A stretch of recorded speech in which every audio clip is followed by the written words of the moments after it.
ఓం శ్రీ గురుభ్యో నమ. ఓం గం గణపతయే నమ. వాగర్ధావివ సంపృక్తో వాగర్ధ ప్రతిపత్తయే జగతః పితరో వందే పార్వతీ పరమేశ్వరో. ఉమామహేశ్వరాభ్యాం నమ.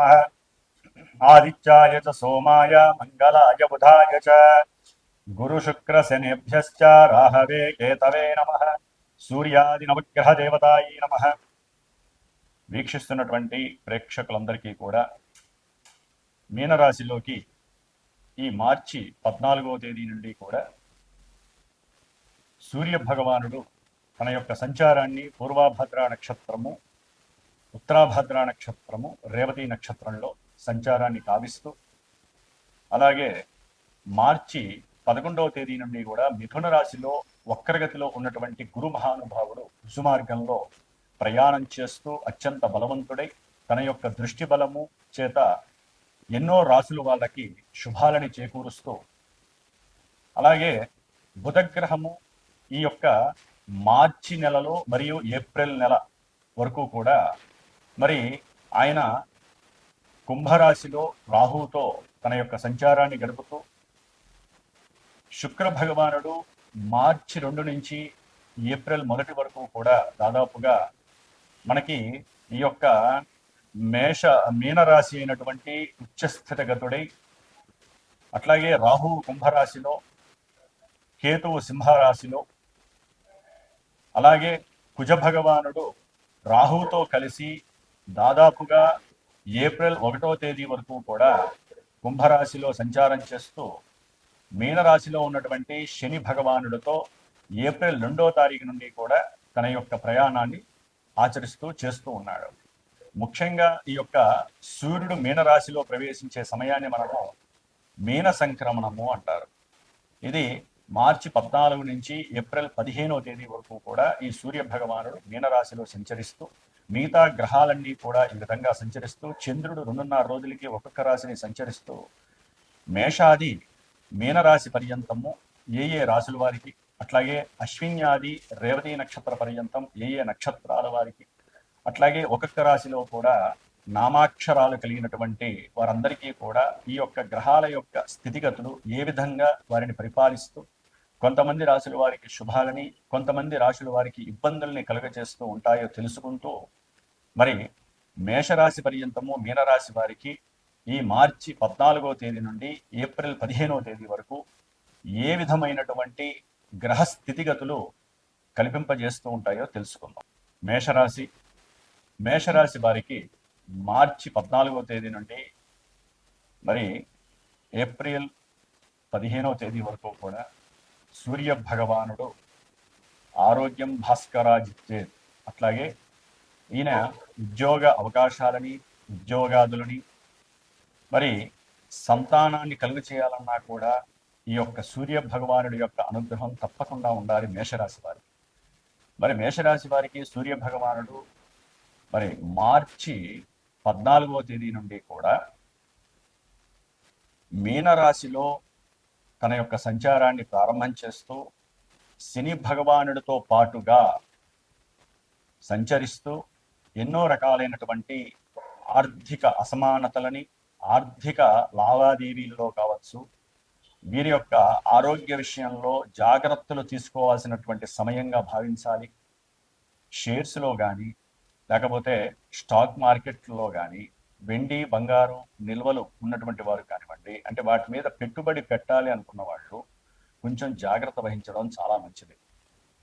ఎందుకంటే ఈ సూర్య భగవానుడు మేషరాశి వారికి 12వ స్థానంలో ఉండటం అనేటటువంటిది శని భగవానుడితో ఉండటం వలన చేసే ప్రతి ప్రయత్నంలో కూడా ఆలస్యము, ఆటంకాలు, ప్రతిబంధకాలు కలిగి, మానసిక వికారాలు కలిగి, శరీరం దుర్బలత్వం పడి 12వ స్థానము అనారోగ్యాన్ని సూచిస్తుంది. తండ్రితో వైషమ్యకరమైనటువంటి విభేదాన్ని సూచిస్తుంది. తండ్రి యొక్క ఆరోగ్య విషయంలో వీరికి మానసిక చింతన ఎక్కువ అవుతుంది. అట్లాగే వృత్తి ఉద్యోగ వ్యాపార విషయాలలో ఏ మాత్రము సరైనటువంటి మానసిక ఫలితము కలుగక వీరు మానసిక నిర్వేదాన్ని పొందుతూ బాధలు పడే పరిస్థితి. ఊరికినే ఉద్యోగాదుల్లో వీరు చేసేటటువంటి ఉద్యోగం కింద ఉన్నటువంటి వారితో ఊరికినే గొడవలు అవ్వటం, వారు వీరి మీద లేనిపోని సాడీలు చెప్పి వీరి ఉద్యోగానికి ఎసరు తీసుకొచ్చేటటువంటి ప్రయత్నాలు చేస్తూ ఉంటారు. కాబట్టి మరి ఈ సూర్య భగవానుడు శనితో కలిసి ఉండటం వలన, ఈయన యొక్క 12వ స్థానంలో మేషరాశి వారికి ఉండటం వలన ఆరోగ్య విషయం గురించి కానీ, ఉద్యోగ భద్రత గురించి కానివ్వండి, లేదా ప్రమోషన్స్ రాలేదు అనుకున్నటువంటి వారు కానివ్వండి, కాస్త ఆదిత్య హృదయాన్ని రోజు కూడా వీలుంటే 6 సార్లు చదవండి. లేదు అంత సమయం లేదంటే ఒక్కసారి చదవండి. అట్లాగే ఈ నెల రోజుల్లో కూడా సూర్యనారాయణుడికి సంబంధించినటువంటి గోధుమ రొట్టెలు ఏదైనా ముసలి వాళ్ళకి కానీ, లేకపోతే కుక్కలకి కానీ, నల్ల కుక్కలకి కానీ మీ చేత్తో గనక వాటిని గనక దానం చేసినట్లయితే కార్యక్రమాలలో కొంతవరకు ముందుకు వెళ్ళే అవకాశం ఉంటుంది. ఆరోగ్యం చాలా సమృద్ధిగా లభించేటటువంటి అవకాశము కలుగుతుంది. ప్రతినిత్యము కూడా సూర్యనారాయణుడు వంక చూస్తూ ఆయనకి చేతులెత్తి జోడించి మరి సూర్యుడికి సంబంధించినటువంటి 12 నామాలు ఉంటాయి. ఆ 12 నామాలని కనుక చదువుతూ సూర్య నమస్కారాలు చేసుకున్నట్లయితే దీర్ఘకాలిక అనారోగ్య సమస్యలు ఎవరైతే ఇబ్బంది పడుతున్నారో వారందరికీ ఆరోగ్యాన్ని ఆయన ప్రసాదిస్తాడు. ఇక కుజ భగవానుడు, ఈ కుజుడు దాదాపుగా ఏప్రిల్ 1వ తేదీ 2వ తేదీ వరకు కూడా రాహుతో కలిసి లాభంలో ఉంటూ వీరికి ఉన్నటువంటి కొన్ని ఆకస్మికంగా కలిగాల్సినటువంటి కొన్ని పనుల యందు ఉత్సాహంతో చేసేసుకునే శక్తిని ఇస్తున్నప్పటికీ కాస్త ఇది సర్పదోష ప్రభావం వలన కొంత ఆటంకాలు కూడా ఇబ్బంది పడే అవకాశం ఉంటుంది. ఏప్రిల్ 1వ తేదీ నుండి కూడా 15వ తేదీ వరకు ఈ కుజుడు శనితో కలిసి, అట్లాగే రవితో కలిసి, రవి కూడా ఇక్కడ బలహీనుడే ఉన్నాడు కాబట్టి గవర్నమెంట్ వ్యవహారాల నుంచి వీరికి గృహ విషయాలు కానీ, భూ సంబంధిత విషయాలు కానివ్వండి, లేదా రియల్ ఎస్టేట్ వ్యాపారులు అయితే కనుక వారికి సంబంధించినటువంటి వ్యాపార సోదాలు జరగటం, వారి దగ్గర ఉన్నటువంటి బ్లాక్ మనీ ఏమన్నా ఉంటే అది బ్యాంక్ వాళ్ళు కానీ లేదా గవర్నమెంట్ కానీ జప్తు చేసుకోవటం, ఐటీ సోదాలు జరగటము, లేదా ఆకస్మికంగా వీరికి ప్రయాణ గండాలు కలగటము, తండ్రి గారి యొక్క అనారోగ్యము, ఆపరేషన్స్ వలన వీరు మానసిక దుస్థితి ఒక రకంగా ఫీల్ అయిపోవటము, ఆవేశం ఎక్కువ అవ్వటము, కోపము, తాపము, లేనిపోని ఉద్యోగాదుల్లో అయితే గనక కొంతమందికి అంటే ఈ రవి, కుజుడు, అట్లాగే శని, మరలా శుక్రుడు కూడా కలుస్తున్నారు. ఈ చతుర్గ్రహ కూటమి మేషరాశి వారికి ఆర్థిక పరమైనటువంటి విషయాలన్నీ కూడా మరి భార్యాభర్తల మధ్య కానీ, కుటుంబ విషయాలు కానివ్వండి, వీరిని ఊపిరాడనివ్వని పరిస్థితి తీసుకొచ్చే అవకాశాలు ఎక్కువగా ఉన్నాయి. ఆర్థికంగా అన్నదమ్ముల మధ్య విపరీతమైనటువంటి గొడవలు, కొట్లాటలు, అవసరమైతే ఒకరి మీద ఒకరు చేయి చేసుకోవటము, కొంతమంది అజ్ఞానులుగా ఉండేటటువంటి వారైతే కనుక వారి మీద లేనిపోయిన అభాండాలేసి జైళ్ళల్లో తీసుకెళ్లే పరిస్థితి కలగటము, కొంతమందికి అయితే కనుక వీరి యొక్క భూముల్ని, స్థలాలని కూడా వారు కబ్జా చేయటము, లేకపోతే గవర్నమెంట్ ఈ భూమి అంతా కూడా మాకు సంబంధించిందని చెప్పి వీరి మీద కేసులు బదలాయించటము, ఇట్లా కోర్టు కేసులు ఎందు తన మునకలేటటువంటి పరిస్థితి కొంతమంది మేషరాశి వారికి కలగటానికి అవకాశం. అట్లాగే ఆర్థికంగా కూడా వీరికి పెట్టుబడులు పెట్టేటప్పుడు అసలు ఈ నెల రోజులు ఏప్రిల్ ఎండింగ్ వరకు కూడా పెట్టకండి. దాని వలన లేనిపోని సమస్యలు ఆకస్మికంగా కలుగుతాయి. ఉద్యోగాదుల్లో లేనిపోని పెడదల వలన కొన్ని మార్పులు, చేర్పులు, గృహ వసతుల్లో కూడా మీకు కంఫర్ట్నెస్ లేక గృహం మారేటటువంటి పరిస్థితులు కలగటము, కడుతున్నటువంటి ఇళ్ళన్నీ కూడా ఆగిపోవటము, కొంతమంది అయితే మీ ఫ్లాట్ సమయానికి ఇస్తానని మీరు గృహప్రవేశ ముహూర్తం పెట్టుకున్నప్పటికీ వారు సమయానికి దాన్ని ఇవ్వలేక మీరు వారి మీద అరవటము, గొడవడము, కొట్లాటలు, లేనిపోని జగడాలు, తగవుదులు, ఇట్లా ఎన్నో రకాలుగా ఇబ్బందులు ఎదురయ్యేటువంటి పరిస్థితి మేషరాశి వారికి ఉంది. అట్లాగే 3వ స్థానంలో ఉన్నటువంటి గురుడు వలన ప్రయాణాల విషయాలలో కాస్త మీకు జాగరూకత కలుగుతుంది. తొందరగా వెళ్లాల్సి వస్తుంది. దగ్గర ప్రదేశాలకు వెళ్ళి కాస్త ఆనందంగా గడపాలని అనిపిస్తుంది. ఏదైనా గొడవలు ఉంటే వాటి ఎందు కాస్త సంభాషించి మాట్లాడుకొని ఆ గొడవల నుంచి విముక్తి పొందాలనే చిన్న ఆలోచనలు కలుగుతుంది. లాభంలో ఉన్నటువంటి రాహుగ్రహము మరి కాస్త అనుకూలమైనటువంటి భావనలు ఇస్తున్నప్పటికీ ఇక్కడ ఈ యొక్క చతుర్గ్రహ కూటమి మాత్రము 12వ స్థానంలో మేషరాశి వారికి నానా భీభత్సకరమైనటువంటి ఇబ్బందులు కలుగజేస్తుంది. కాబట్టి మేషరాశి వారు మాత్రము తప్పకుండా రవికి, కుజుడికి, శనికి, అట్లాగే శుక్రుడికి, ఈ 4 గ్రహాలకి కూడా జపములు, క్షీరతర్పణాలు చేసుకొని వాటికి సంబంధించిన లఘు మాత్రంలో హోమం చేసుకొని దానాలు ఇవ్వటం వలన చాలా విశేషమైనటువంటి ఫలితం కలుగుతుంది. ముఖ్యంగా వివాహ విషయంలో చాలా అపశృతులు, వివాహ సందర్భ విషయాలలో మీరు అనుకున్న దానికన్నా ఇంకా 100 రూపాయలు ఖర్చు ఎక్కువయ్యే పరిస్థితులు అవ్వటము, అట్లాగే కొంతమంది వివాహం దగ్గర దాకా వచ్చి ఆగిపోయే పరిస్థితులు కలగటము, ఇవన్నీ కూడా ఎన్నో రకాలైనటువంటి అనుకోని సడన్ సంఘటనలు మిమ్మల్ని దిగ్భ్రాంతికి గురి చేసే అవకాశం ఉంటుంది. ఆరోగ్య విషయంలో జాగ్రత్త.